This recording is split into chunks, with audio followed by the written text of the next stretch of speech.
Hello guys, thanks for your time.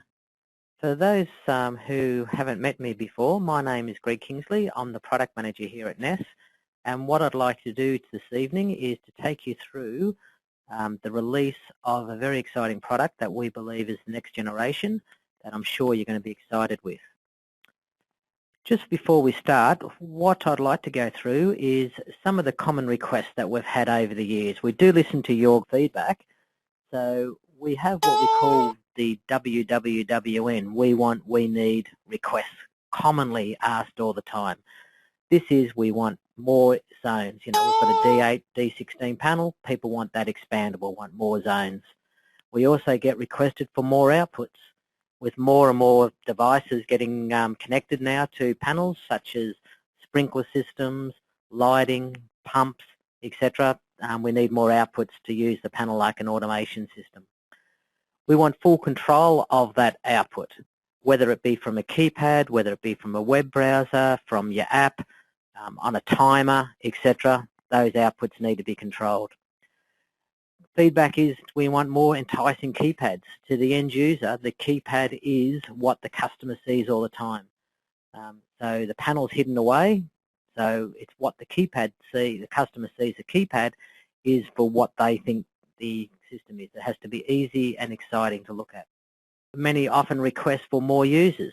You know, we want more users for PIN codes, for access control, etc. We want more areas. You know, on a 8-zone panel with the D8, we're the only one of that size that's already got 3 areas, but people want more. The M1, for example, has got 8 areas. People want more areas. They want 8, 16 areas, etc. The common request, we want to be able to simply and easily able to control areas from the one keypad. Customers don't want to have 3 or 4 keypads around the premises. They want to control it from one keypad. We want voice, whether it be voice coming from the system, whether it be voice dialer, so when it dials you and gives you audible dialing on the phone, they want voice on that. Whether it be a voice prompt when they're controlling the system on a phone, press 1 for arming, 2 for disarming, need voice on the system. Voice coming from the keypad, not actually from an internal siren.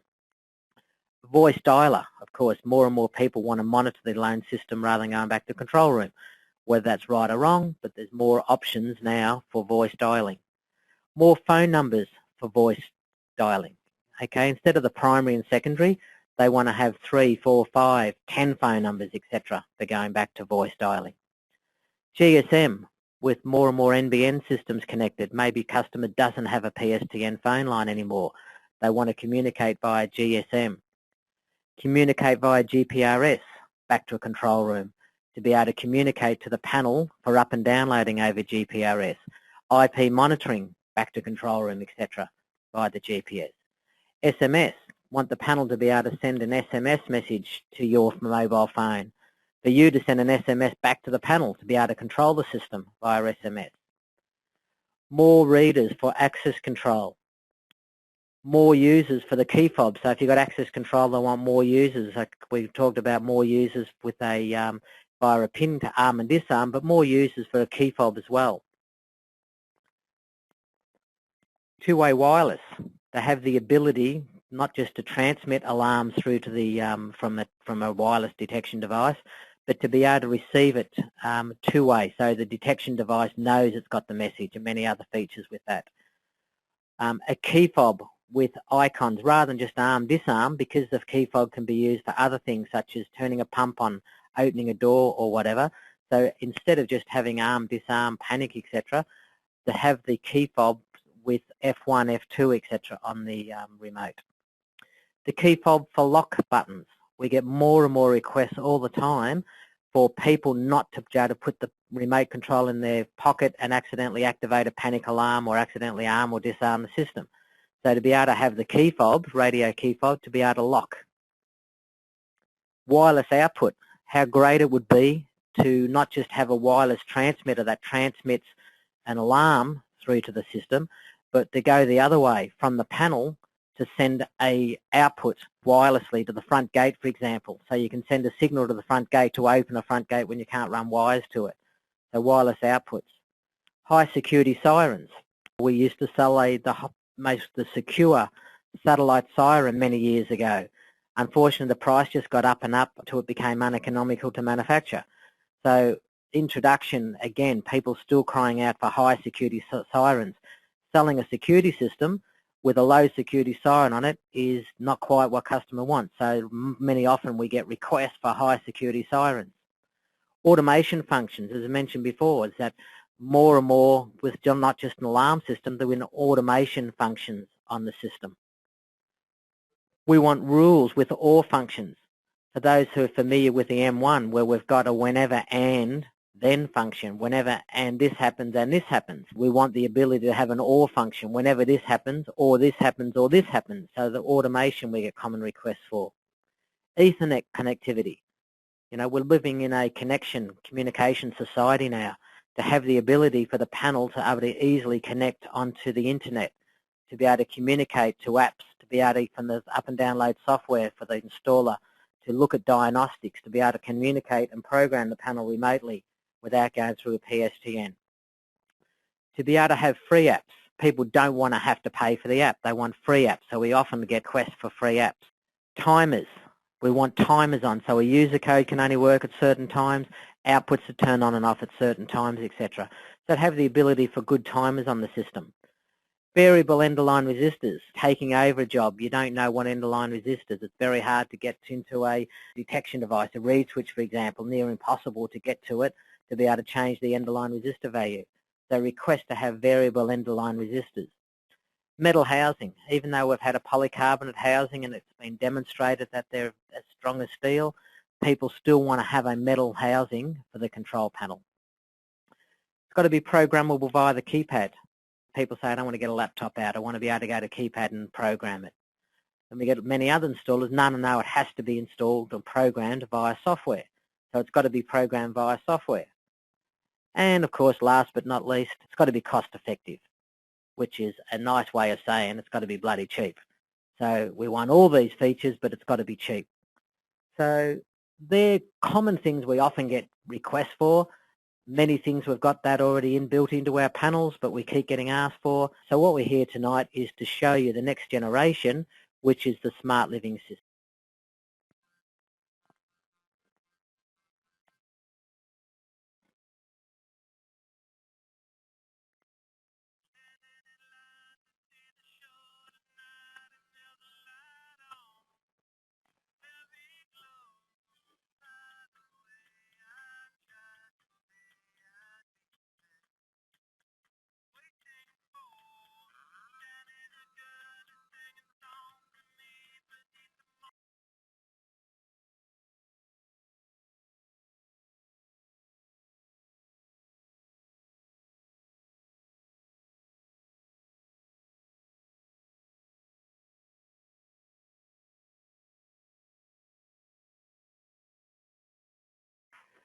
So this was just a little sneak preview of what we're going to have available, and we're going to go through now is with the Smart Living system, just a little bit of a teaser, I guess, of the next generation.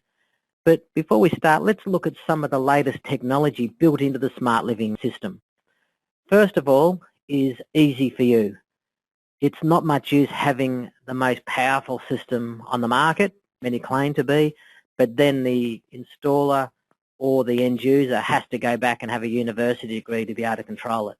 So we've got many built-in features which we are calling easy for you. So easy for you being the installer. First of all, it's programmed. It's got a programming wizard on the keypad. If you wish to do so, once the system's installed, you can go to the keypad, go to the wizard, run through and just answer the questions as it comes up. What's the name of the zone? What's this? What's that? And you just answer the questions. It auto-scans the inputs and will select them and program them automatically, whether it be normally open, normally close, end of line. And we'll have a look at that shortly. Selectable end-of-line resistor values. So as an installer, you can go in and easily select the end-of-line resistor values. And again, we'll have a look at that during this presentation. Auto-enrollment of bus modules. When you're installing the system, adding a module on the bus, taking it off the bus, it will automatically enroll or delete the system when you're in installed program mode. So it does it automatically for you, which makes things nice and easy. There's many more easy for you features that are in the system, but that was just a sneak preview of some of them. Easy for the end user. So for the end user, we have got 12 shortcuts to control the system. So with the shortcuts on each keypad, and it's on a keypad by keypad basis, 12 shortcuts that the end user can just go along and push F1 or F2 up to F12, like the 12 function buttons, to be able to then control what they want to do. One button might just arm area 1. Another button might arm all areas. Another button might arm areas 1, 2, and 5. Another button might just unlock a door, and so on. So it's 12 shortcuts on the keypads. In addition to this, there's an additional 12 shortcuts per user. So you can have it when the user enters their code, for it to then bring another 12 shortcuts up that may be only related to that user. There's also shortcut icons. So when they go into user shortcuts, those user shortcuts can either be an icon or a picture, which are fully programmable. It can be text on the screen, ARM areas 1, 3, and 5, for example. Or it can be a menu where you can go in, enter that menu, go up and down the menu, etc. So that, again, is fully programmed by you, the installer. Voice prompts for phone control. So when the customer rings into the system to control it via the phone, with the voice module in, they get full prompts over the phone. So press 1 for arm, 2 for disarm, 3 to unlock a door, 4 for doing this, 5 for doing this, etc. And again, that's fully programmable by a user-by-user basis. Simple control of areas from one keypad. We used some examples before where we can have a function button to arm and disarm areas, or it can be just something simpler, going into a menu, select the areas and what you want to do. So you can do all that many different ways from the one keypad. And there's many more easy for you features for the end user as well, but they're just some examples of some of the things we've built in to make it easy for you. The next thing we want to talk about is a Flex I/O. So no longer do you have inputs or output modules. With the SmartLiving system, you put an expandable module on there, and that is a 5-port expander module. Any input, we call them actually terminals now, any terminal can be either programmed as an input or an output. And this is done on a terminal by terminal basis. So if we add a Flex I/O module, I can have input 1 or terminal 1 as an input, terminal 2 as an input, terminal 3 might be an output, terminal 4 could be an input, and terminal 5 an output. They're fully programmable on a terminal by terminal basis, whether you want to have an input or an output. And we'll have a bit more of a look about that shortly. We've also got Ness communication. And what that is, it's a advanced SmartLiving communications module that can go on, or how we communicate with the system. So the connection that we can have into the SmartLiving system, we can connect via RS-232 for programming via the software.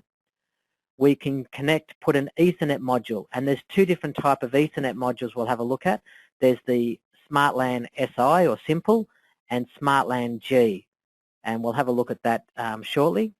We can communicate via PSTN, whether it be reporting to a control room or reporting to a mobile phone, or whether it be communicating in to connect via the software, we can connect via PSTN.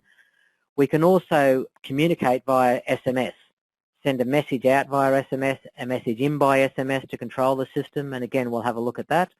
And GPRS as well. We can communicate to GPRS to a control room for IP monitoring, or we can communicate by the software GPRS. So there's many different ways via this advanced communication modules that are built into the SmartLiving system to really open up to today's technology. VoIP, it's a bit of a play on the VoIP term. VoIP is voice over IB, voice over intelligent bus. We'll look at the intelligent bus we've got on the system, but the voice module is in the panel itself, and it then sends communications over the bus to get voice out of the keypad, etc.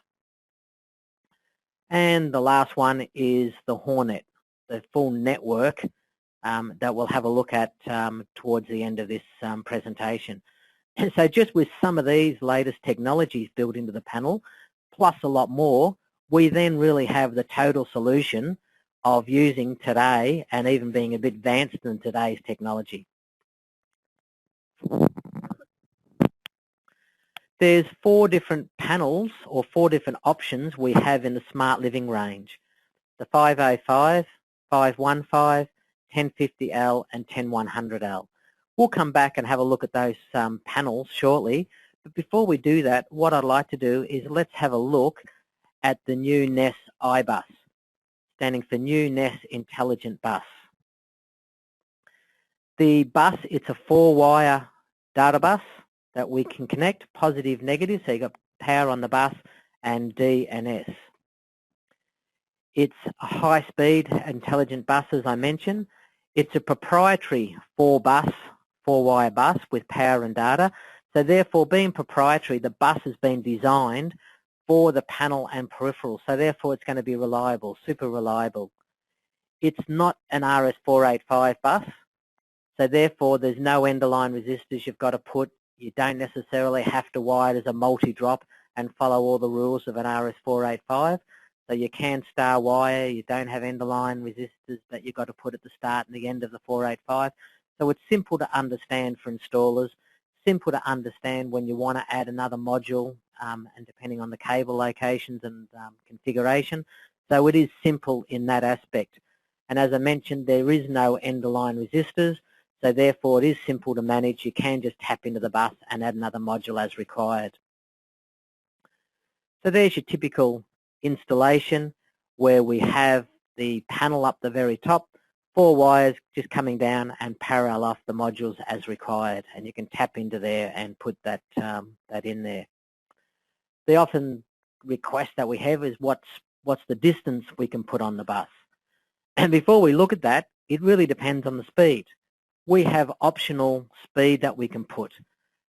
If we slow our bus down as a slow speed on the Ness iBus, it's 38,400 baud. If we look at an M1, for example, the M1 is 38,400 baud. That's a very powerful, very fast bus. Many other panels that run a bus on the system is usually around the 9,600 baud. So for us to run at 38,400 at a slow speed, as you can see how advanced it is over a 9,600 baud speed bus. As standard, how it comes out of the factory, standard it's 125,000 baud. So as you can see, it's dramatically increased in speed even over the 38,400. And if you want, you can speed it up from the standard out of the box 125,000. You can double that speed up to 250,000 baud or bits per second to make it a super high-speed, reliable data bus. So what is the bus distance? It really, there's a general rule, depends if you're powering devices off that bus, if you're powering the keypads, powering your zone expanders, etc. off the bus. As default, if you're not powering, it's about 700 metres running at the default 125K bus. Realistically though, if you are powering modules off the bus, powering up keypads, powering up output expanders or zone expanders or I/O boards, then the typical distance is 350 metres, which is still in a lot of installations are going to be fine at 350 metres. So what happens if we want to power modules off the bus but go longer than 350 metres? So here's an illustration where we've got a typical 350 metres, but in this example we want to run more than 350 metres, so we can put that keypad, for example, another 350 metres away, and in there we put a bus isolator. Now that bus isolator can do a few things. It can extend the bus length. We can also have power regenerator.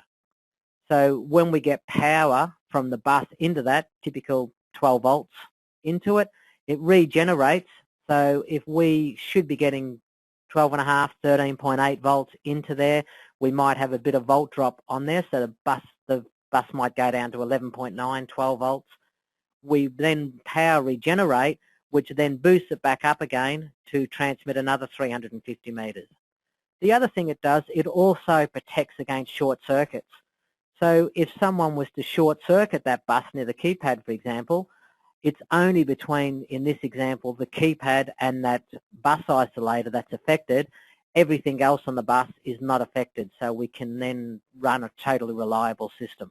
We'll have a little bit more look at that bus isolator shortly in this presentation. What we can do is put up to 5 bus isolators in cascade or in series.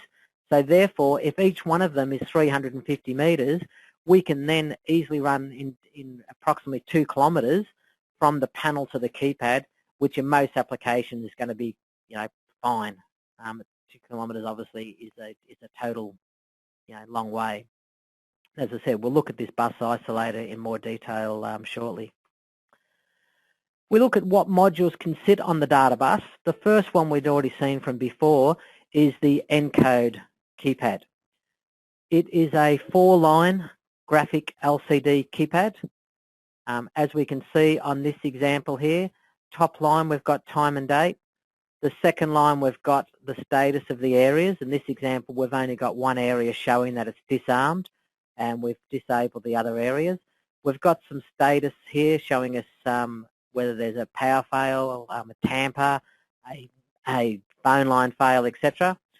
And then lines 3 and 4, what we've got is the icons there, and that's your typical for the end user. In this example here, we've got F1 might arm areas, F2 disarms areas, etc. You can also see we've got some navigation buttons for keypads and the code, and we'll have a little bit look at that shortly.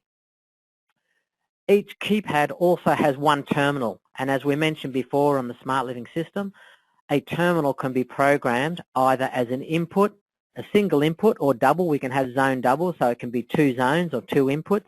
It also can be programmed as output or an I/O output, both an input and an output. And we'll have a look at that terminal's differentiation shortly. It's also got an integrated buzzer, so of course when you push the buttons you'll hear a beep going till you've pushed it, but also if there's an alarm occurs you can get it to ring that on the system. The keypad also has tamper protection for both the rear and the front of the keypad. And as I mentioned earlier, there's also 12 shortcut icons on a user-by-user basis as well. The keypad as standard comes with this ribbon cable to make installation simple. You just plug the ribbon cable into the back of the keypad and you then terminate it for the bus and then the terminal if you wish to use it. But also as an option there is a plug-in terminal board here.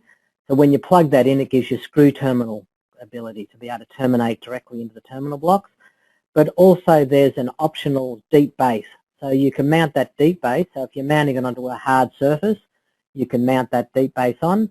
And also if you wish to mount it onto a standard junction box, you can mount that onto the deep base onto a junction box and then clip the keypad onto that as well. So both the deep base and the terminal block are optional extras that you can get where it comes standard with the ribbon cable. So that's the first keypad that can sit onto the data bus. The next keypad is the touchscreen. There's 2 different size touchscreens that are available. There's the Alien S and Alien G. But while the screen's up, just interesting or comment I should make is that both of them will be stocked in white, not white and black as shown here. So both of them are in white colour. So the first one we're looking at is an Alien S keypad. S, I guess, just stands for small. It is a 4.3-inch colour touchscreen, so it's a little bit larger than what the Navigator for the D8 and the M1 is. It sits on the bus, as I mentioned, so it's just a 4-wire connection to the bus. You can also program the entire system via the USB. On the side of the keypad is a little miniature, one of the little mini USB plugs or connectors on the side. So you can plug a standard mini to USB connector into the keypad, and then using the up and download software for the entire panel, you can program the whole panel, not just the touchscreen, but program the whole system with up and download. So therefore you don't have to open the panel to get to the RSD232 port. You don't have to connect via Ethernet. You can just plug straight into the side of the keypad to program the entire system. It also includes a prox reader on board, so we can use that prox reader to arm and disarm the system, to unlock doors or whatever you wish to program it. And there's also voice or vocal functions available. Up in the top right-hand corner of the keypad, we can see there's a small microphone. There's a speaker in the keypad as well. So if you arm the system, it will tell you that the system's armed and to vacate the premises. But the other thing, if alarm does occur, you can dial into the system, and via the keypad, using the microphone, you can listen to what's going on in the premises, and then you can open the two-way voice up and start talking. Your voice will come out of the keypad, tell the intruder that they're being monitored, etc., and to get out the premises, they are knowing what's going on. Also available on the side of the keypad next to the USB is a facility for SD card. It will support up to a 4 gig SD card, so you can use the touchscreen as a photo frame functions where the customer can remove and add that SD card, put the family photos on or whatever other photos they wish to do, and use it as a photo frame on the wall as well, not just a keypad. And of course, once you touch it, it then becomes back, the keypad comes to the foreground. Other keypad, as I mentioned, is the Alien G. It's identical in features as what the Alien S is, except it's a larger touchscreen. It's a 7-inch, so it does give you more, I guess, viewing real estate for photo albums. You notice the same keypads are down the side here, and you have got a little more real estate on for the viewing there. Now, the other thing worth noting is that you'll notice that the touchscreen itself has a very Windows 8 feeling to it. Good enough for Microsoft to spend the billions of dollars they do in market research, etc. It's good enough to us to come up with the same type of concept that they've come up with.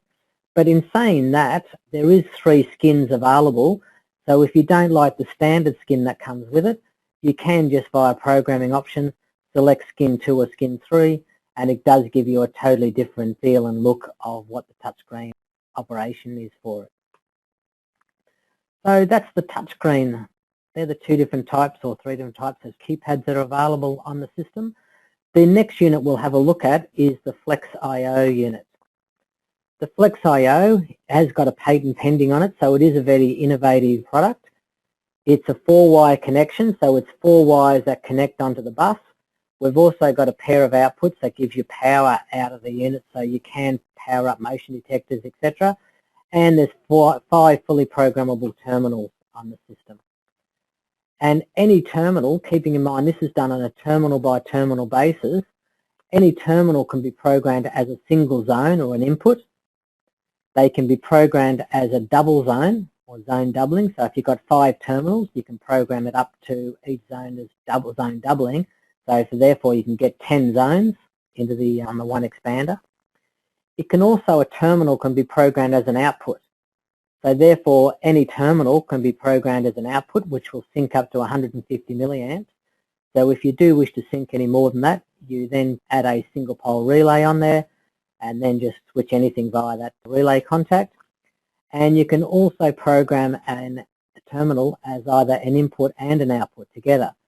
We often get requests on an M1, for example, that when we're programming a sprinkler to turn on or a door to open, etc., we want to monitor, did the sprinkler come on, and if time, when did it turn on, when did it turn off, when did the door open or door close. So by programming as an I/O output, every time the output activates, it also triggers the input, and even though it may not generate an alarm because it's a monitoring input, we then just monitor and log when that output turned on and off. So we do get an event log to when did the sprinkler turn on, the door open and close, etc. So it's a very powerful feature. So keeping in mind again, all this is programmed on an input by input or terminal by terminal basis, not by a board by board basis. That's the Flex IO that sits on the bus, and of course you can put multiple ones of those on the bus as required. The next terminal or next module that sits on the bus is the prox reader, the NBI series prox reader. It is the S, so it's the surface mount reader. And there's 4 macros or 4 LED macros that are available. You've got a red, a blue, a green and a yellow LED. And how this works, and you program each one if you wish, you can just use one if you want to, but you can program up to 4 macros per reader. Of course, we get many requests that a customer says, look, when he wants to badge the card once, it might unlock a door. When they badge it 3 times, it will then, arm the system or disarm the system or whatever you wish it to do. So we give you 4 fully programmable macros that you can program at whatever you want to do. So for example, if I badge the card and F1 light comes on, when I remove the card, it will trigger whatever we've got triggered for F1, function 1. If we badge the card and hold it so it cycles between F1, F2, F3, remove it when F3 is lit, what that will do, it'll trigger whatever you've got programmed for macro 3. And the same course goes for macros 2 and 4. So you can fully program it for what you want that macro to do. In addition to the 4 macros per reader, you can put in 4 additional macros for each card. So therefore the card can also trigger up to 4 different independent macros. The system has an integrated buzzer, so it will then buzz when the alarm goes off or when you badge a card, etc. The reader itself has got tamper protection for both the front and the rear of the reader, and it is IP34, so it's fine for using for external. So that's the prox reader, the first prox reader that we can sit on the data bus. The second prox reader, it's a very unique one, it's mounting.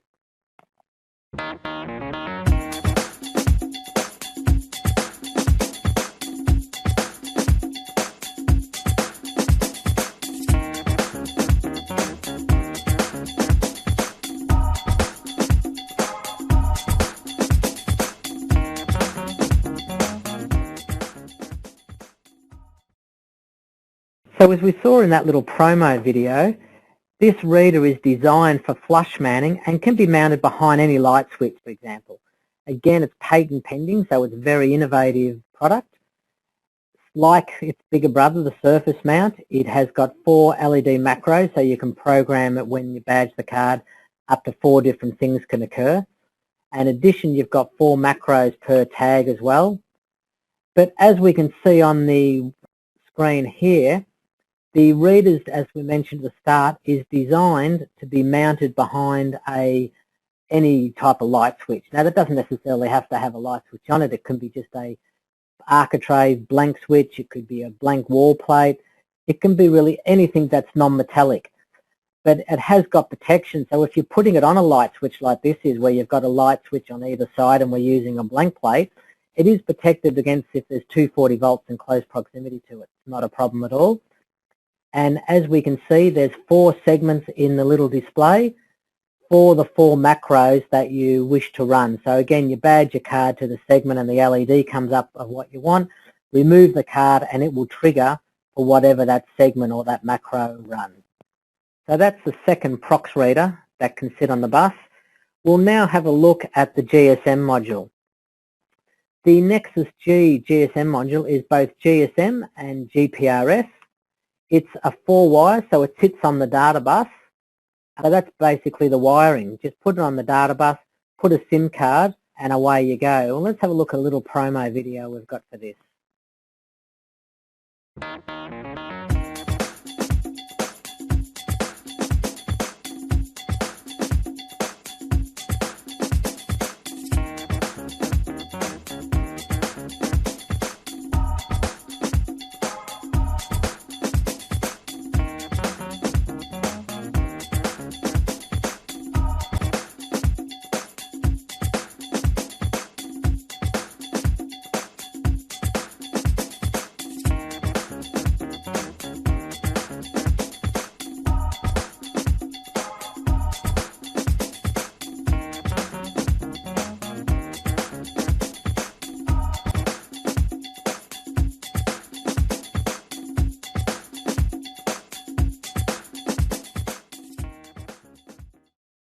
So as we saw on that video there, the first thing we notice is the module does sit on the data bus.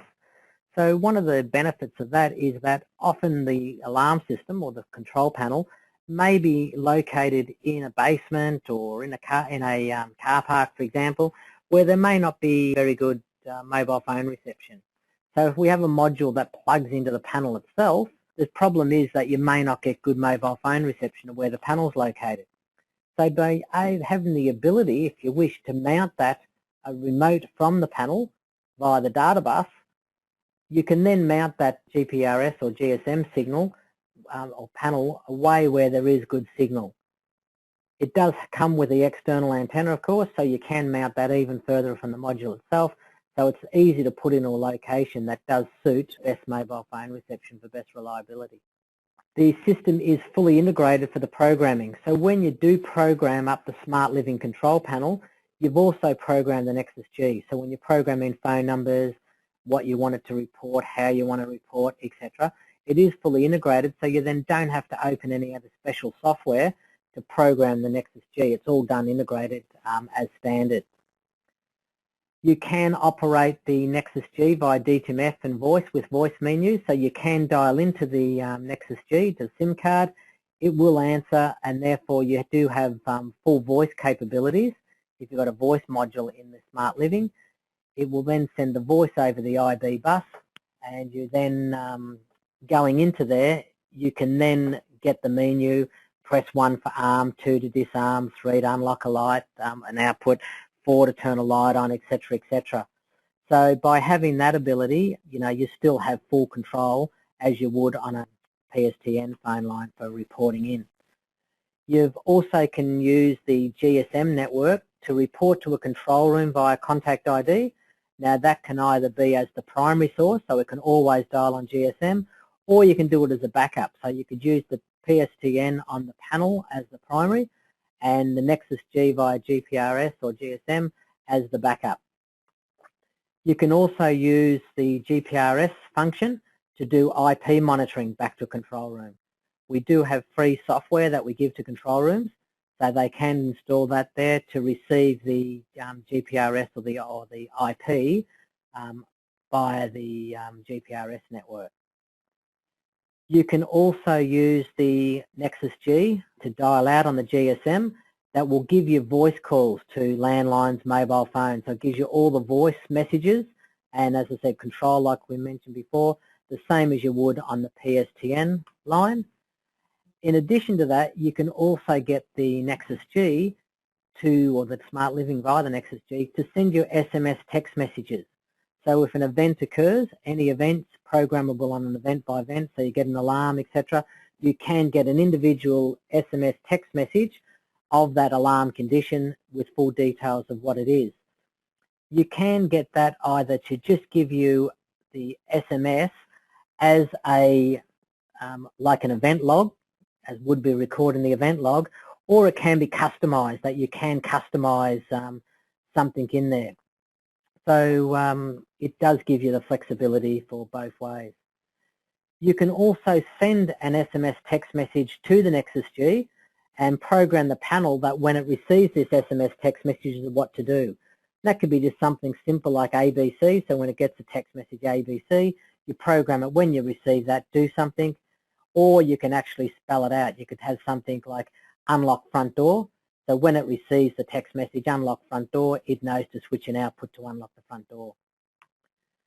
In addition to SMS control, it can also receive a caller ID or a prank call. So you can ring into the Nexus G, let it ring 2 or 3 times, hang up, it picks up the caller ID for that incoming call, and then can activate whatever you've got programmed for that caller ID. So as an example of that, you might be getting close to your home, you can dial in, let it ring 2 or 3 times, it then hangs up, it recognises the caller ID from your mobile phone and says, oh okay, it knows what scenario or what function to run. It might unlock the front gate, unlock the door, disarm the security system, turn a light on, all by this, and there's a free phone call because it didn't make the connection, it just picked up the incoming call ring and then hung up, so it can do all that on a free call. So you don't even have to send SMS, you can just send that call. And as we saw in the video, the line down emergency call, if someone does activate or cut the bus to the Nexus G, thinking they're going to disable it, it has got the smarts inbuilt that it can still make the emergency call to say, hey, the data bus has been cut, and treat that as an alarm. So that's the Nexus G that can, as I said, can sit anywhere on the data bus. The next module that can sit on the data bus is the two-way wireless function. There's a whole new range of wireless products exclusively for the SmartLiving range that we'll have a quick look at.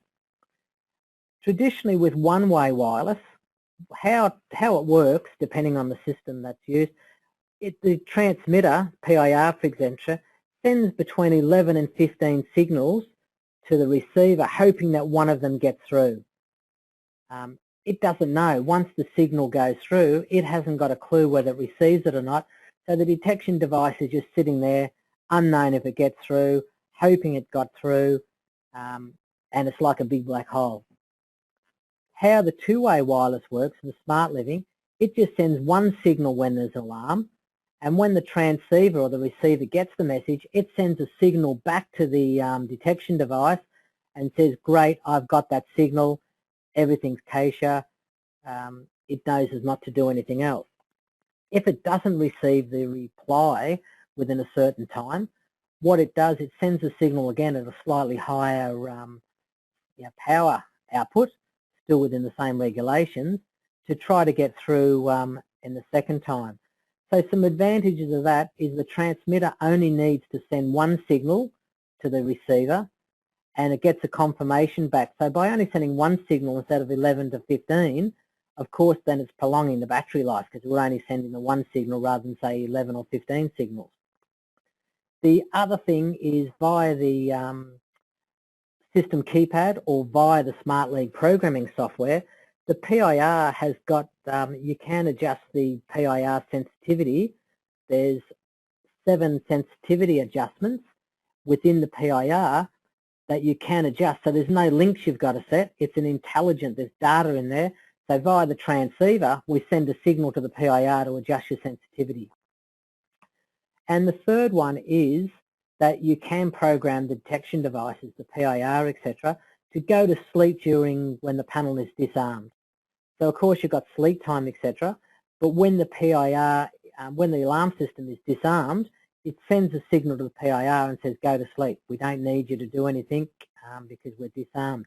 Once the security system is armed, the transceiver can then send a message to the PIR and say, hey, wake up now. We need you to be ready. So therefore, as a customer's walking around the premises, even with the sleep time, when they first walk in the room, we don't need the PIR to transmit to the transceiver. So then again, it's prolonging battery life even that little bit more. So the first module we look on the two-way is the transceiver, the BS100. It again sits on the data bus, and there's two different models available. There's the BS100/10 and the BS100/50. The difference is one of them has 10 terminals and we've also got 50 terminals. The BS110 does 30 key fobs, where the other does 100 key fobs. So the radio keys or the PIRs and the key fobs, etc., they're programmed into the transceiver itself, not in the panel. So if you've got, which is as a typical average, you might have 2 or 3, 4, 5 PIRs under the system. You might have 3, 4, half a dozen radio keys on the system. Then the BS100 is going to well and truly cover that. 10 terminals or 10 detection devices, 30 key fobs. If you want more than that, you can then have the BS100. It does 50 detection devices and 100 key fobs. So therefore, you're only paying for the module you need. You don't have to pay for a full-blown, the fully upgraded, I guess, or up-featured transceiver if you don't only want the features of the other one. If you want more than 50 detection devices, I want 70 or 80 read switches on my job, you can put more than one BS100 onto the unit. You can put multiple transceivers onto the bus.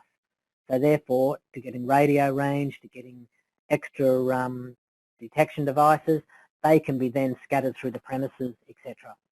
And being a 915 megahertz rather than the 304 meg transition frequency, you will get a lot larger, a lot longer radio range as well. So you could get, typically, we've tested and getting well in excess of 100-metre radio range, but that is in free air. So we're saying, look, traditionally, typical in a real installation, you'd get well in excess of the 50 to 70-metre radio range, which is very powerful. The next device that we get in the two-way wireless is the wireless PIR. The wireless PIR, it's a 12-metre detection range. It's got the creep zone or look down zone, so you can get protection directly under it. You've got a front and rear tamper protection. As we mentioned before, it's got the option to wake up on an alarm, so when the panel's armed, it can wake up. You've got the option to turn on or off the LED on there, again prolonging the battery life. It's got programmable sensitivity, so it's done via the software, not via links on the board. It uses a standard CR123 battery, so it's a long life battery on there, and you get typically 3 years battery life on the detection device. The next one we've got is the key fob.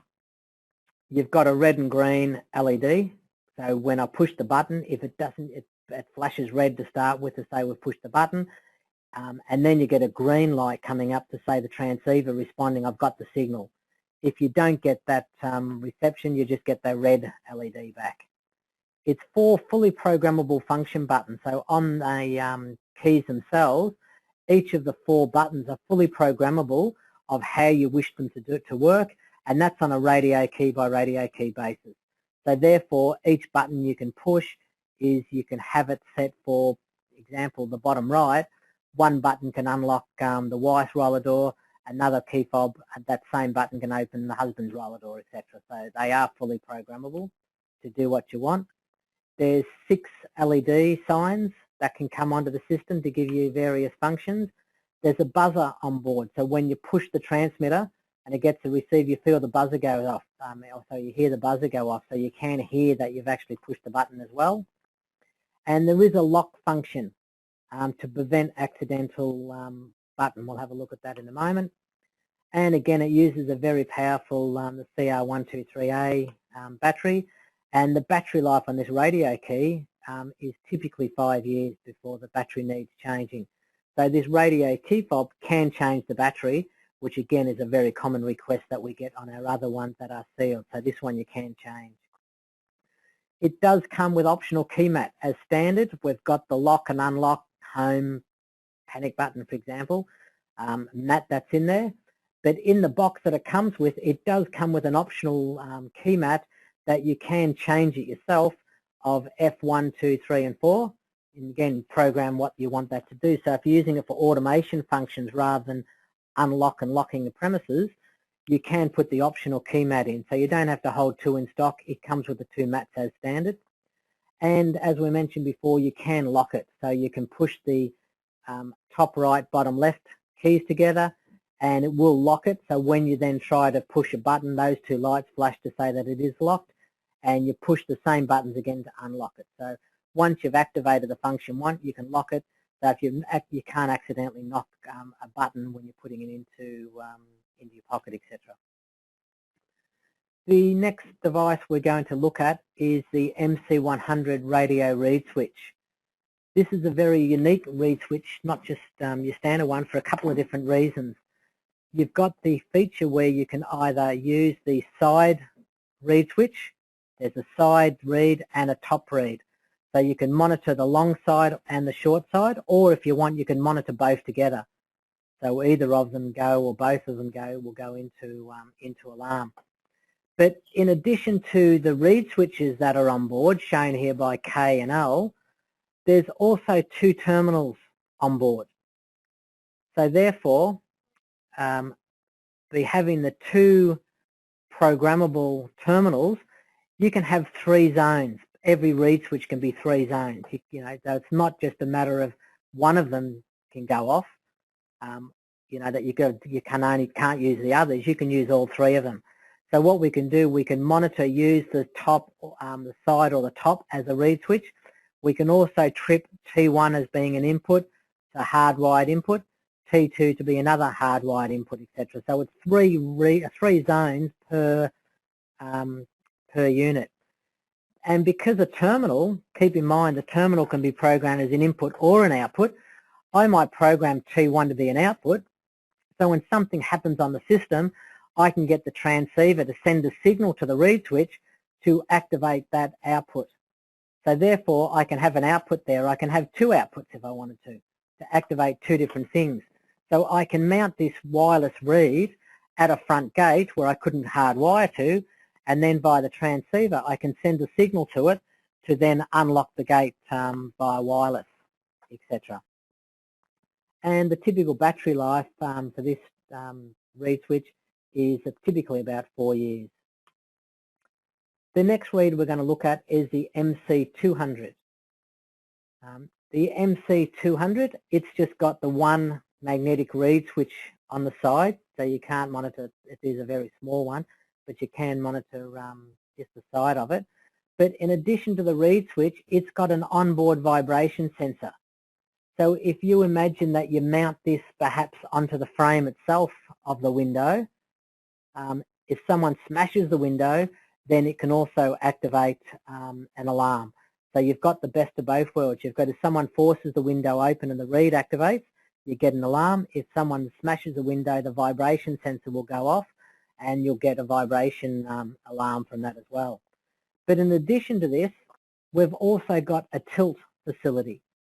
So now if you mount the reed itself onto the window, not necessarily the frame, you can then have where the customer can open the window slightly.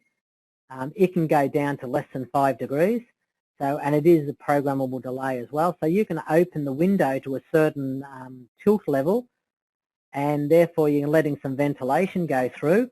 So you may not even need to use the reed, just use the tilt.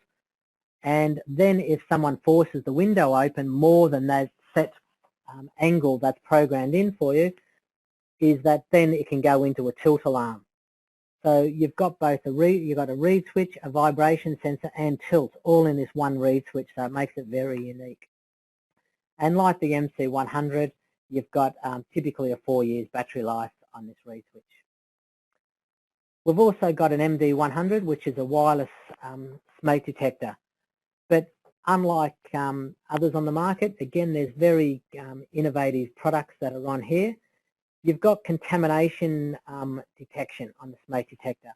The grill for the smoke detector is a very small, very fine grill, very hard to make, but they've we've perfected it in that sense. So it keeps the insects out of the smoke detector. But if you get dust or insects going into the chamber, we do have contamination detection.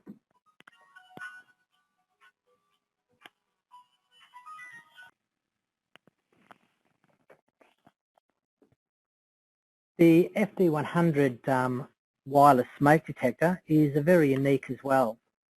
What it actually does, it has got contamination detection. So if any, it's got a very fine grill, so it is sealed and protected for insects, etc. getting in. But should an insect dust build up inside the chamber itself, the detector does have contamination detection in there, so it will give you a warning to say, hey, there is a bit of detection, we have detected a bit of dust in the chamber, it's getting contaminated, so it could be getting up near a threshold where it could cause an alarm. So you know about that and can service it well before it goes into alarm due to that. There's 4 programmable levels of sensitivity, and again, that's done via the transceiver, so you don't have to change any links in there. You can get in there via the software and change the sensitivity levels. And there's a tricolor LED, so green is normal, yellow is we're getting to a low battery in there, so it's giving you a warning. It can then flash red to say there's a bit of dust contamination in there, so it knows to be serviced, again, before an alarm occurs. And typical in the smoke detector, there's a 3-year battery life. Inside the detector itself, this is a typical screenshot of programming a zone. So all this is done on a zone-by-zone basis. So we don't want to turn this into a programming exercise, but what we want to show you here is typical real time. So this is being a wireless detection device. In this case, it's a wireless infrared PIR. But what we want to show you down here is via this programming software, it will tell you what sort of signal that you're getting back from the detection device back to the transceiver. It will tell you also the state of the battery. And if we were to click on the RF analyst, biggest thing with wireless, it's like a big black hole. You've got nothing to really reference it to, etc. And we often get called, wouldn't it be good to be able to see any noise around the signal levels, etc. So when you hit RF analyzing, what that does, it opens up like an oscilloscope. In a realized situation, this is moving along, so it's telling you what the signal strength is like from the detection device, but more importantly, it's telling you what sort of noise is being detected on this frequency. Now you notice there is a good, what's that, 60 dB thereabouts difference between the noise and the signal. So in this environment, there's not going to be any issues at all. There might be other applications or other times you've put the wireless detection devices, everything's working fine, and all of a sudden it stops working for some reason. You haven't got a clue why. You can go into this tool and then you might see, for example, that the noise is now getting up and very close to the signal. It might be, then you can start looking, this is on the zone by zone basis, you can look what is around that zone that is causing it. And it might have found out that all of a sudden above the PIR or the reed switch or whatever you've mounted there, the customer's now gone and got something else installed that's generating a lot of noise, maybe a solar power inverter, for example, that generates a lot of noise. And that's then blinding your signal. You're getting a lot of noise up there that's then getting mixed with the signal that's reducing your radio range. So at least you're not running blind now. You can got some tools and diagnostics built in that you can actually see what's going on.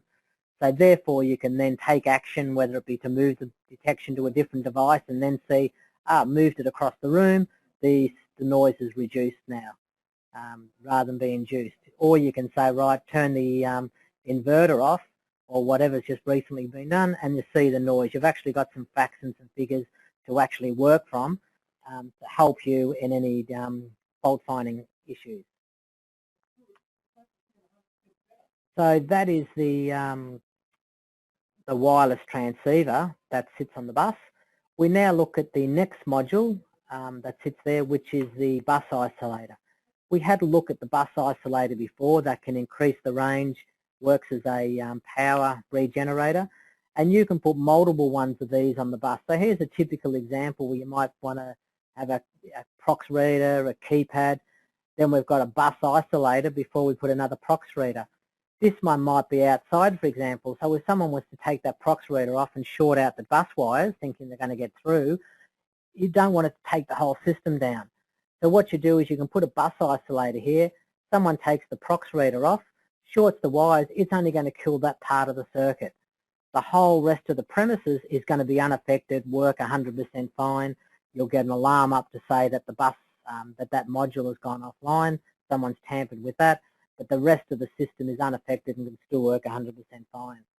So, there's our bus isolator that can sit on the bus.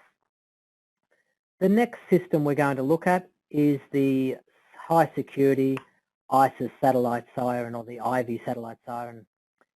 The satellite siren itself, it's got a plastic outer shield, so it protects for corrosion, rust, etc. in the weather, but it's also got a double skin inside, which is a metal inner skin.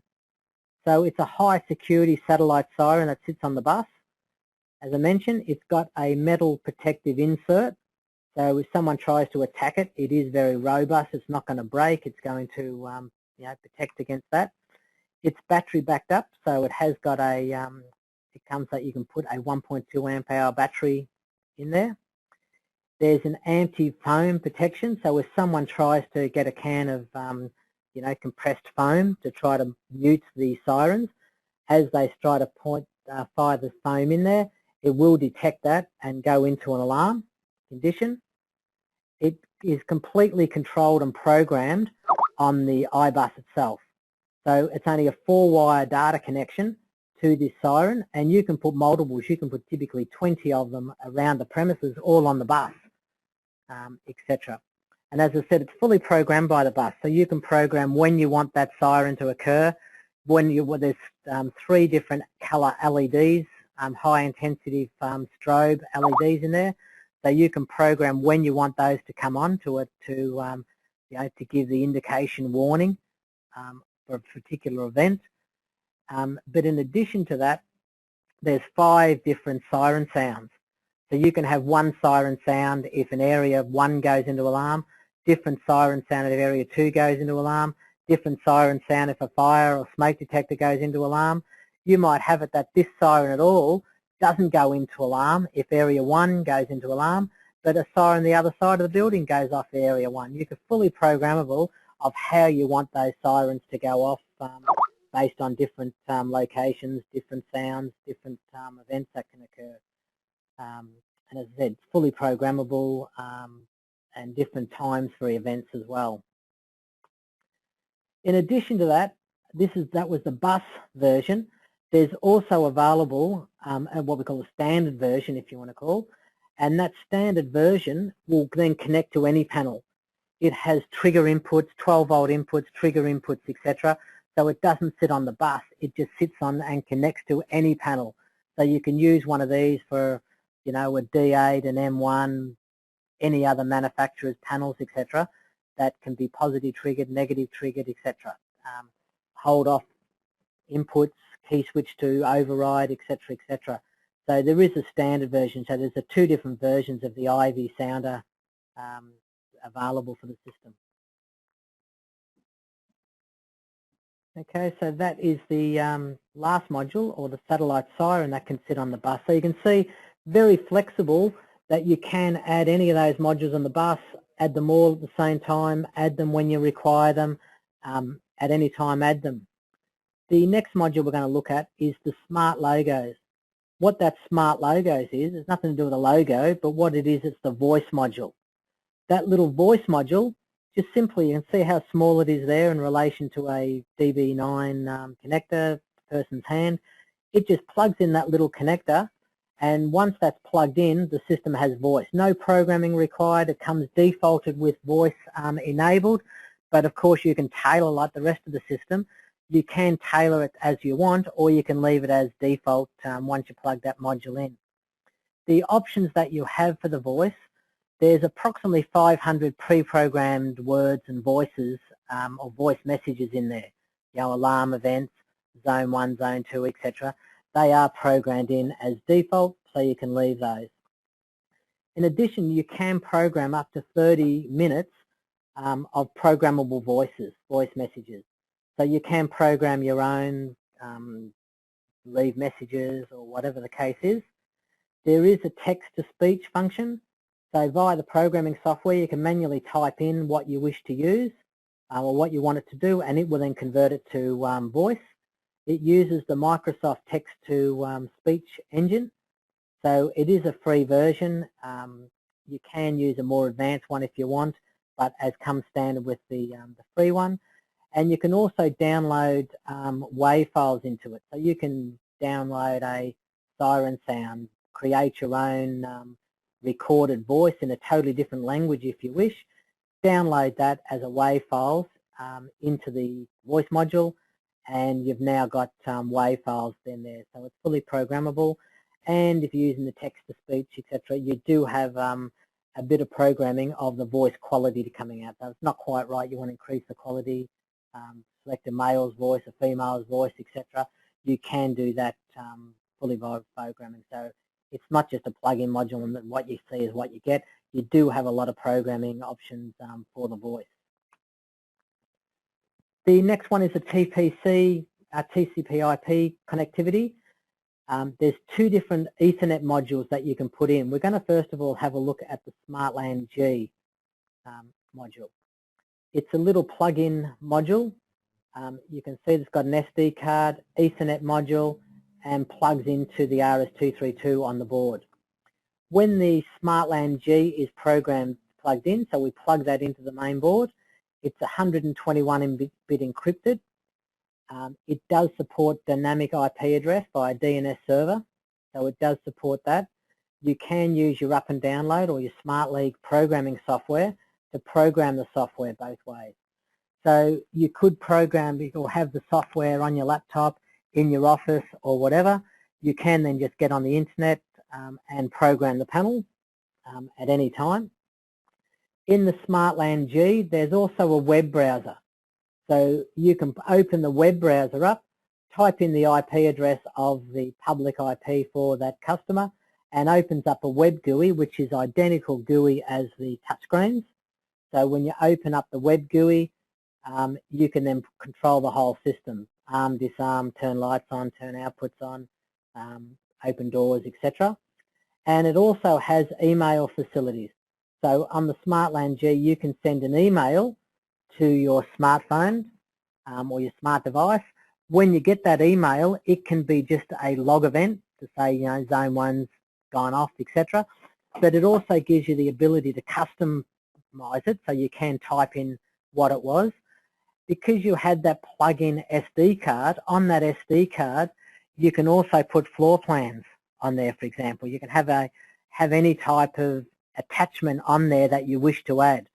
So as an example, if we're using floor plans as the attachment, when an alarm occurs, I might say, right, attach map number 5, and map number 5 shows you a floor plan of the premises and where zone 5 is located, for example.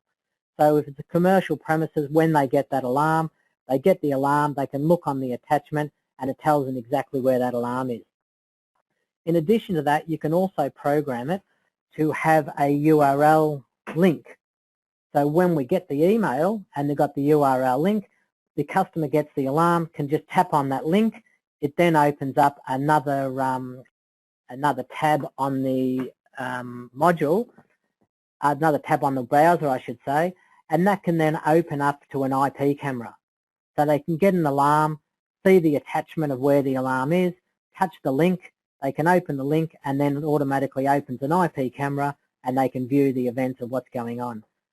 And all that in the one email attachment. So they don't necessarily have to then close it and open their app to get their video camera. They can do it. Moving on, the next feature that the SmartLAN G has got is the free app. There's apps available for the system, and the app will allow you to connect to multiple panels. So from the one app you can control you know, your office, your home, your holiday house, etc., your parents' house, and so on. You can put multiple panels onto the one app.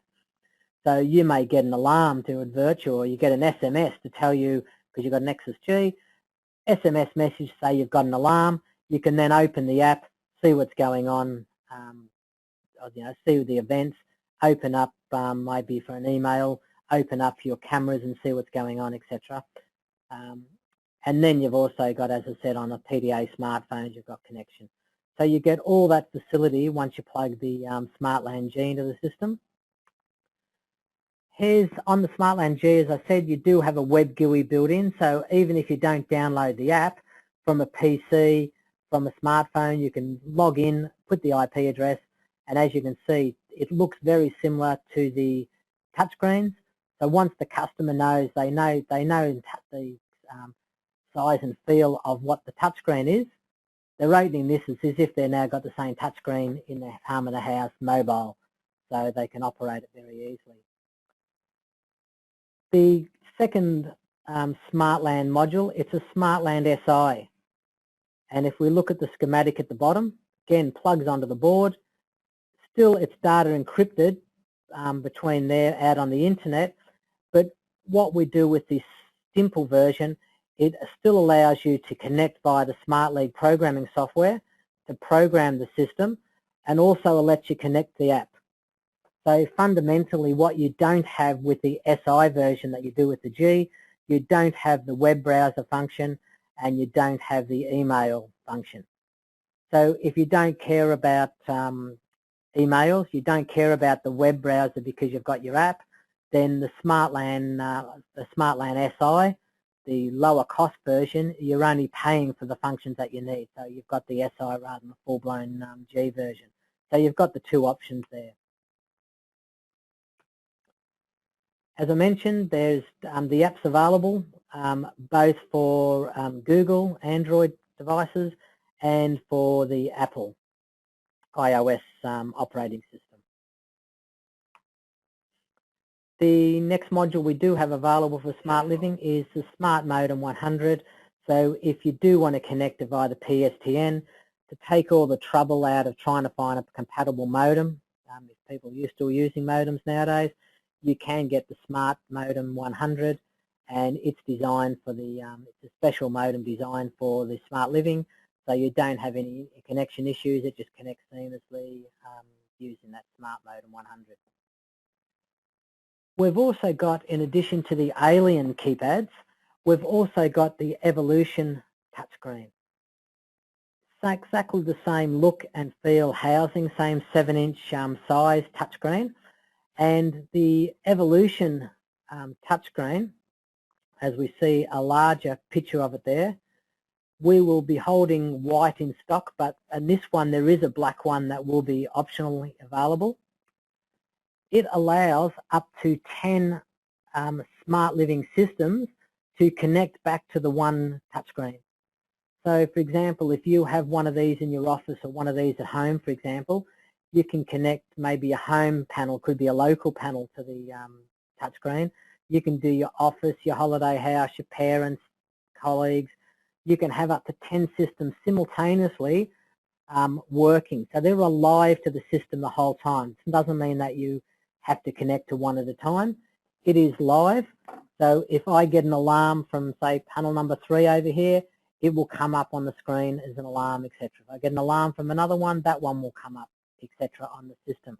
So 10 simultaneous connections to 10 panels, either on a local area network or via the internet, via the cloud coming in. You do have fully programmable. You've got 4 buttons on the left-hand side that you can put, and they can be controls, like we've got there, a button to control the system. They can be time and weather. They can be RSS feeds into there. And on the other side of the screen, we've got 8 buttons as default, and you can then add another 8 custom panels or custom into there. The touchscreen, just go back one, the touchscreen will support IP cameras. So you can put up to 8 IP cameras around the premises, around the complex per unit. It does support graphic maps, so we can click on graphic maps. It also supports photos, so if we click on the photo album for the customer, it will then bring the customer's photo albums up. If you bring, it also got next to the photo albums here on the right-hand side, just there, click on that and we can store music on this touchscreen, so we can play music or media files. We've got browser, so we can click on that and get internet access. We can go to the logs, so anything that occurs on any of the panels, we get event logs coming in, etc. Up the top, it shows you the status of each panel. So we can hit the right arrow there and it cycles through the 10 panels. You've got the time, date and weather, etc. over there. And as I mentioned before, we do have floor plans. So you can put multiple floor plans for each one. So when I click on the particular floor plan for an area, you then get the nice simple control to arm, disarm the areas, put it in stay mode, put it in stay 2. That can be with or without a code. It's fully customizable. The software comes with very simple software. You can then tailor it and program it however you wish the system to be. So now we're getting back to the panel itself. We've looked at all the peripherals, etc. that are available to go around the panel itself.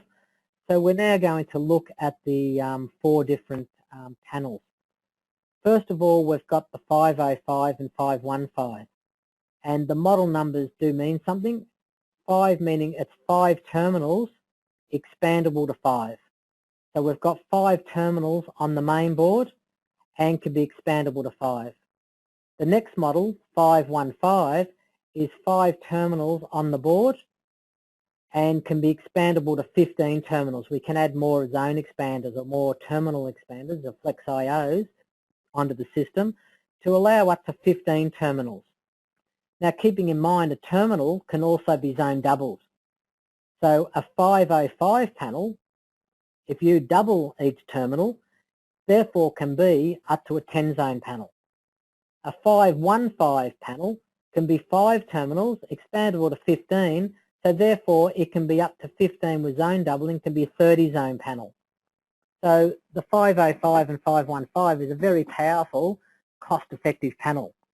And without going into prices on this, just to give you a bit of a teaser, the 505 can start at $92. That's without a keypad, admittedly. We add a keypad and it gets up to about $135.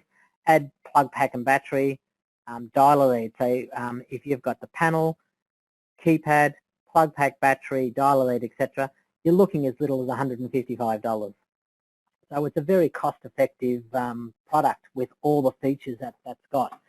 So the 505 and 515 comes in the small housing.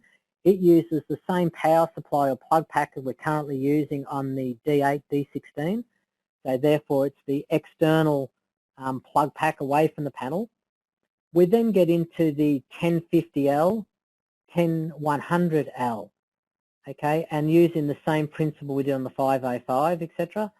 The 10 stands, there's 10 terminals on the main board, expandable to 50 terminals. So via Flex IO units, 10 terminals, expandable to 50, and with zone doubling, we can then go to 100 zones on a 1050 panel. And the 10100, again, 10 terminals on the main board, expandable to 100 terminals, and with zone doubling, you can then go up to a 200 zone system quite easily. The 1050 and 10100, as you can see, it's in a lot larger housing. The housing is nearly twice the size as what the 505. So therefore, because it's designed for expandable, you then can put some Flex IO modules inside the panel. The 505, the 1050 and 10100 in the larger housing also comes with an internal 6 amp power supply. So that's a full 6 amps you can draw out of the panel without a problem for detectors, anything you want to power up. You'll notice here it's shown you've got 230 volt hardwired into the panel. The release models of the 1050 and 10100L, an electrician could hardwire that into the panel, but because we sell in Australia to low power, installers that can work with low power only, they can't hardwire the 230 volts in. So without them having to get an electrician in, it's pre-wired that the 230 volts will come through. It will have a kettle plug up the top, so it's just a matter of plugging a lead into the top of the panel to power up the 240 volts. So it makes it nice and easy for the installation. You'll also notice down here that the battery inside the 1050 and 10100L will support up to a 18 amp hour battery. So therefore, by putting the larger battery in there, when you've got more detection devices, more things being powered up, you get a lot longer battery life or standby than what you would with a 7 amp hour battery. Biggest mistake people do is the panel will only support a 7 amp hour battery, so the more detection devices, the more things they put on, the less battery life that's going to standby that you can do. So the 1050 and 10100 will come with 2 different types of battery leads. It will come with the lug type that you can plug in, that then pushes on with the crimp type to fit on a 7 amp hour battery if you wish to use that, or the second option is you plug it on, it's got the lug type to work with the 18 amp hour battery. You've also see this little bit of black tape that is on the battery. This is available as an optional extra for the both the 505, 515, 1050 and 10100. It's a little temperature probe. So what that does, you put that on the battery. If the battery starts to get overheated because it's been discharged, it's now getting overheated as it's charging, the panel can sense that and it can reduce the voltage going into the battery and the current going into the battery, So it slowly charges it up rather than cooking the battery as it's charging, which is going to kill the battery. So therefore, by putting that optional module onto, it will prolong the battery life a lot. Looking through the specs of the units, the total number of terminals, as we can said before, it's 5, 15, 50, 100. So you've got a total terminals on panel is 5 and 10, and then you can configure that up more. So the total zones is a 505 is 10 zones, 515 is 30 zones, 100 zone, 200 zones. In addition to the zones that are on the board, for example 5 terminals, 10 terminals, we also have 3 outputs available as default. One's the relay, typically used for external siren, and you've got 2 open collectors, so therefore you've got typically for your strobe and your internal siren. So your outside siren, internal siren and strobe are using outputs on the board, so you don't have to use any flex IOs for those. They are fixed. The petitions, a 505 and a 515 is 5 areas, 10 areas on the 1050 and 15 area petitioning on the 10100. You can have 5 keypads on a 515, 515, 10 on a 10100 and 15 on the 10100L. The number of flex IO units, many people ask us if the 505 is 5 terminals expanded to 5, why would we put an IO board on? We can't get any more than the 5 on the main board, and the reason for that is because you could disable some of the terminals, so you might only use 1 terminal on the main board, put a flex IO unit on and use the others as inputs or outputs away from the panel, as long as you only have 5 active at the one time. The number of prox readers that you can put on the system, it's 10 on the 505, 515, then 20 and 30. Transceivers, you can put multiple transceivers on there to giving extra range if you wish. You can put 10 transceivers on the smaller panels, 20 and 30 on the larger. The digital radio keys, prox cards, etc. 50 on the smaller panels, 100 and 150 on the larger panels, so therefore the possible key combinations is in the billions. The bus isolators, we can put 15 bus isolators in total on the system, 1 Nexus IO unit. You've got 30 user codes on the smaller, 50 and 100 user codes on the larger. This is in addition to the key fob, so key fob doesn't take a user code and vice versa. 30 scenarios, you've got 10 and 20 timers, 500 and 1,000 events on there, and heaps of fully programmable events with OR functions, etc. For the programming logic. The circuit boards, just having a very quick look at the circuit boards. The 505, 515, as we mentioned before, we've got 5 terminals and we've got 10 terminals on there. We've also got a changeover relay outputs and 2 open collectors for the sirens and strobes, etc. 4-wire bus, we've got PSTN phone in, and it's a mode 3 on there. Exactly the same on the 1050 and 10100. We've got a maintenance and service mode. So on the board itself, we've got these 3 pins. And what those pins are, if the link that comes with it is on the middle and the right-hand side, we're in the run position.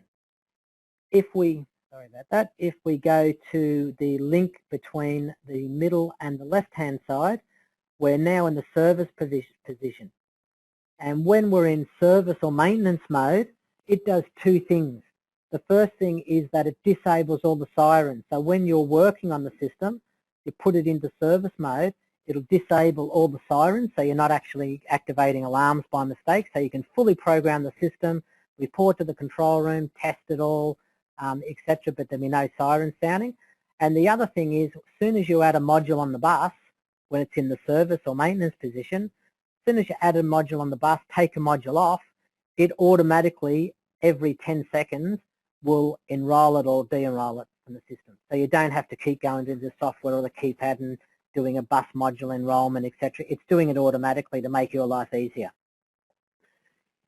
If the panel is locked away and you want to get into service mode or maintenance mode, you don't have to necessarily go to the circuit board. You can open the software or go to the keypad and manually put it into maintenance mode. It stays in that mode until you disable maintenance mode or service mode from the software, etc. And as I mentioned, while you're in maintenance mode, it automatically enrolls the bus modules from the system and disables the siren. End-of-line resistor. The system will support normally open, normally closed, so you don't need an end-of-line. It also supports obviously single end-of-line, dual end-of-line as we mentioned, but it's selectable end-of-line value.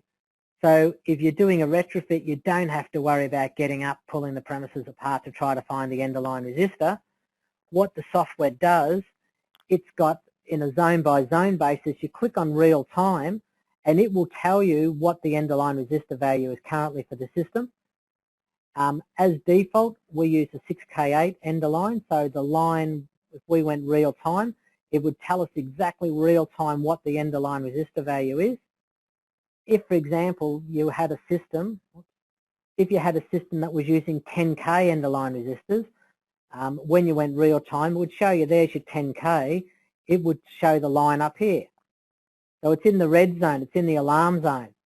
So you can just change that by dragging this line here, the 9.1K, either adjust it here or here, drag that line up, which then brings the green zone up higher, and now we could bring it up to 11K. The 10K is sitting well within the range, so now you've got the green zone. We're now monitoring from that. So you can have fully selectable on a zone-by-zone basis the end-of-line resistor value between 1K, down near the 0, right up to 20K. So virtually between 1 and 20K, you can select individual. So you don't have to use the end-of-line, you don't have to use anything conventional. You can select different end-of-line resistor values on a zone-by-zone basis just to confuse people if you want to. The zones should also be mentioned that we use as standard 3-zone monitoring or 3-state monitoring. As standard, when it's sealed, in the green zone, the panel will be normal. If the zone goes open circuit when the panel's armed, we now go up into the red zone. We've now got an alarm. And 24 hours a day where the panel's armed, disarmed, if we get a short circuit, in other words, it goes below the green zone into the yellow zone, so it's a short circuit down here at 0 ohm, it will generate a 24-hour zone tamper. Someone has tampered with that zone, they've shorted the wires out. It should not be done, so you know about it straight away. And that may or may not generate an alarm. It can just report a warning on the keypad. It can report to the control room without a siren, send an SMS, do whatever you want, but you can then monitor that 24 hours a day.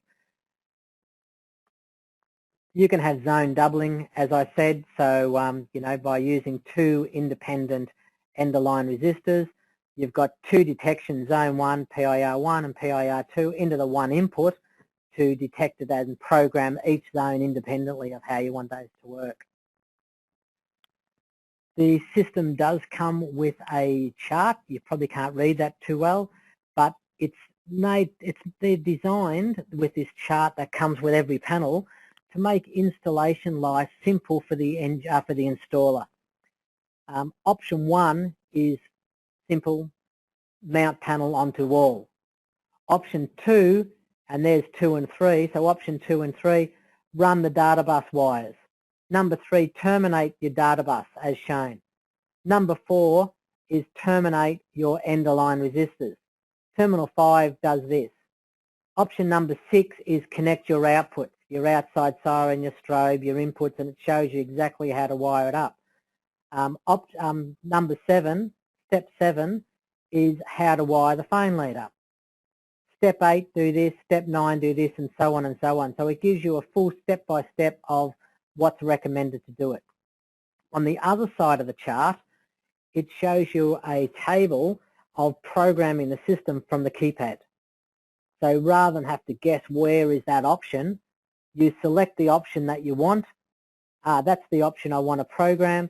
You then say it's a submenu of this, which is a submenu of this, which you go in there and it's under that option. So it's under option of telephones, it's under the option of that, it's under the option of that, under the option of that, etc.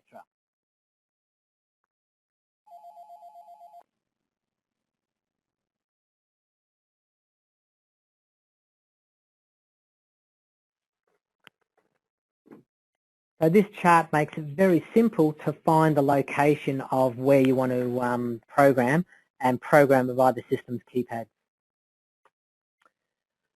The programming via the keypad, we're not going to turn this into a training program, but to program via the keypad, the default is 4 9s.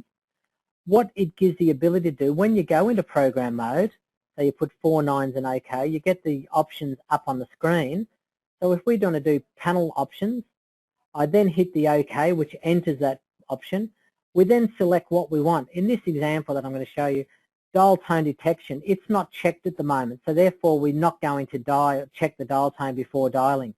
If you want that option on, you want to check that on, what we've got is on the keypad itself, there's a check button and a non-check button. So I select the option I want, hit the check button, and it then checks that option. If I don't want that option, I tick it and uncheck it, and it unchecks it. That's like ticking the box and unticking the box. There's the option to tick the box, there's the option to untick it. So you're not like D8, which is, everyone says it's the easiest panel in the world to program, that you've got to go P52E, 5E to turn it on, 5E to turn it off. We've even gotten that one step easier again by using the check and uncheck. It couldn't get any simpler than that. There's no binary code programming, no there. You select the option and check it and uncheck it. So it makes the programming, dead simple. But to make it even easier, as I said at the start, we have fast programming wizard from the keypad. What you do is you go into the wizard programming, you then answer the questions. What language do you want? Do you want it Italian, English, French, etc.? So you select, I want to have it in English. You then go to the next question, and you just answer the question from the options that you've got until you get to the end and you program the whole system. So if you want to program it from the wizard because you're not familiar with what options are under what subcategories, you can do it from the wizard. It also has end of line auto scanning of the inputs. So this little promo video, what we're going to see is once we've mounted the detection devices, we can go into the scanning wizard. It will scan the network and then say, we found one, it's got end of line resistors.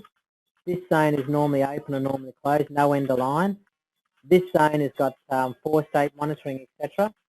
So that reduces installation time, reduces the risks of error, and it just helps you go and do it.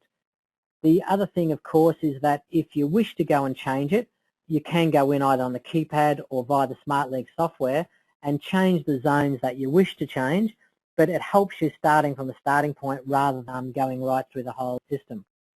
The SmartLiving software, it is very simple to use. As we can see on the screen here, you select the option you want, it opens up, you then select, tick the boxes, send it to the panel or receive to the software, and it's very simple to program.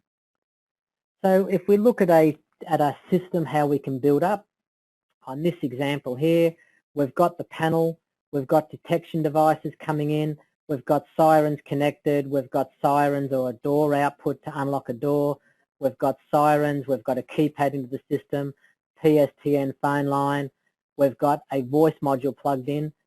So it's no different from any other system to start off at the very basics. It's very simple. To build up to what any size system you wish, no matter if the 505 up to 10100L, exactly the same. You could start off at something simple. We've now added onto the bus, which we can either multi-drop off there or star home wire. We've added a flex IO unit. We've programmed a zone doubling, single zone inputs. We've got some outputs. So we've got some inputs and outputs added on the system. We've now added a bit more of a bus. We may or may not use a bus isolator. goes out to a keypad, and on the keypad we've used some zone inputs here. I've put another bus isolator in this example to another keypad with using a zone input. We've now tapped off a prox reader outside there. I've now extended the bus and got some touch screens, either the small or large or a touch screen combined together. I've gone across here and I've now added a wireless transceiver. To put that on that, I've now got two-way wireless transceiver to put wireless onto my system. I've ran the bus and I've now got another prox reader, a bus isolator to another keypad out there, using the card reader into that keypad. I've put another siren so I can put multiple sirens onto the system. I've now gone up and added a Ethernet module, a SmartLAN module, that I can now use the app to control it. I can use the smartphone to control it.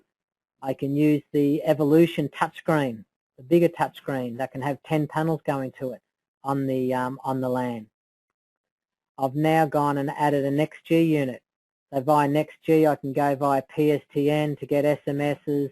I can dial into the system. I can go via the PSTN and so on. So you can see how we can build up from a very basic system up just on the bus, adding modules onto it, IOs, connectivity via PSTN, via the Nexus G to any size system we want. So it makes as simple as the system as powerful as you wish to do that caters to your customers' sites. As a little spin-off side project from this, with the Nexus G module that sits on the data bus that gives you GSM GPRS, we looked at that and said, wouldn't it be nice to have this as a standalone module, a standalone version of it, in which we have got, which we call the S-Link or Secure Link. And what that Secure Link does, if you treat it as a standalone version of the Nexus G, it's got a SIM card slot, obviously.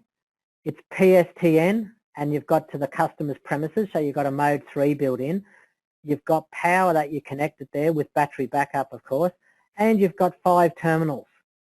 And as we know on a terminal can be programmed as an input, it can be programmed as zone doubling, it can be programmed as an output, etc. So what we can do is we can program and use this as like a 10-zone alarm panel if we wanted to, as a standalone little 10-zone panel. Wire one of the inputs, or one of the terminals I should say, wire that as a key switch input. So you can turn it on, turn the system off. That will then arm and disarm all the other terminals. We can even have another terminal as an LED output. So when the system is on, the LED comes on, is off. So on a key switch you can have a on-off. And then you can have all the other terminals as inputs, double inputs, outputs for sirens, etc., etc. So you can use it as an alarm panel, or alternatively this will interface into any alarm panel you want. You could use this to, for example, put a Pro LD, put an M1 hardwired into the phone input that you can then use this as a PSTN, but more importantly hardwire your phone into here, and then you get use the GSM to go out to GSM to a control room. GPRS with IP. You can hardwire outputs from the panel into these terminal inputs for SMS, etc. So here's your typical scenario. If you wish to go to this extreme, we can have a key switch to arm and disarm inputs. We can then have some detection devices, whether it be a vibration sensor, something prox reader or proximity reader or whatever, to detect an intruder. We can have outputs for sirens. You've got the phone line, PSTN, so PSTN back to a control room. GSM GPRS to a control room. We can send SMSs, etc. somewhere. So on that secure link, as I said, there's 5 fully programmable terminals, can be input or outputs. There's also an easy scan function. So before you even insert a SIM card in there, how do you know what SIM card should we use? Should we use Telstra, Vodafone, Optus? We don't know.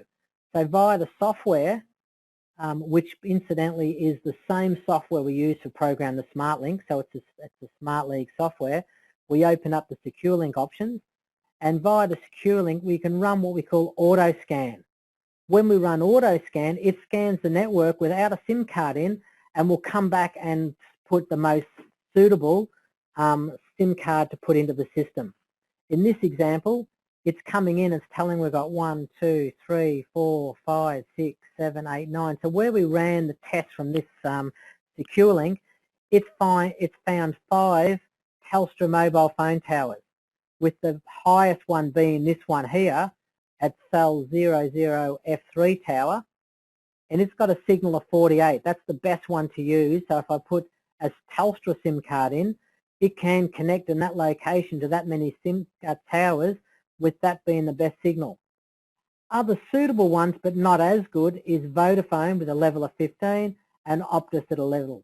But if we put Telstra, look how many Telstra towers we can find. So it comes up not just telling you what the best level or best signal it is to use, but the one that's got the more towers that connect to, because as we know, if you're using all the ports on one tower, you may lose signal, it may not go on. So the more towers you can connect to, you get a lot better reliability or reliable service, etc. So this one we know to go get a Telstra SIM card, etc. So via the secure link, we can report to the control room via PSTN, with contact ID as PSTN or GSM. We can report GPRS with IP, the same as we could the Nexus G. We can send voice calls. It has a voice module built in, so even if your panel that you're connecting to, an old Ness 5000 panel that doesn't do voice, we can connect it into this panel here, and it can dial via the GSM network and give us voice at the receiving end. We can send SMS text messages to mobile phones. So if it's an M1, for example, you want SMS, connect it into here or connect it to the terminals on here and send SMS text messages. Like we could with the Nexus G, we can then send a text message to this, switch an output on that could then disarm the panel, unlock a door or whatever we want, and the same as with the prank calls or with the caller ID. Ring the secure link up, let it ring 2 or 3 times, hang up, picks enough to pick the caller ID up, and then program what you want the caller ID function in secure link to do. Example, switch an output on that could then, unlock the door, run a task inside the panel. So that what we went through is just the start of what we can do. When we get into the actual full training course, you'll see that we've only just touched the surface of this panel, but I think that gives you a good overview of the power and the functionality of what we can do with the Smart Living system. So what I'd like to do now is hand the floor over to yourselves for any questions that you may have.